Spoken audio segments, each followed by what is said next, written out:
आता एक मोठी घोषणा आणि मोठा बदल. देशभरातील सामान्यांसाठी दिलासा देणारा निर्णय.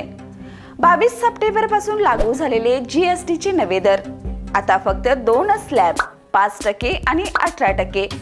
पंतप्रधान नरेंद्र मोदी यांनी 21 सप्टेंबरला देशाला संबोधित करत ही घोषणा केली आहे. यामुळे तब्बल 375 उत्पादनावरील कर कपात झाली आहे. आधी 12% असलेल्या 99% वस्तू आता 5% मध्ये, तर 28% असलेल्या 90% वस्तू 18% मध्ये आणल्या गेल्यात. म्हणजेच दैनंदिन वापरांच्या वस्तू जसं कपडे, बूट, जेवणाचं सामान सगळं स्वस्त. पण लाख मोलाचा प्रश्न अजून कायम. दारू आणि पेट्रोल डिझेल स्वस्त होणार का?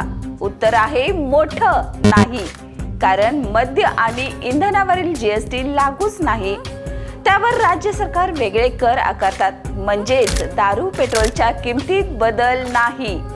थोडक्यात जीएसटीचे नवे दर तुमच्या खिशाला दिलासा देतील, पण दारू पेट्रोल अजूनही खिशाला झळ पोचवतच राहणार.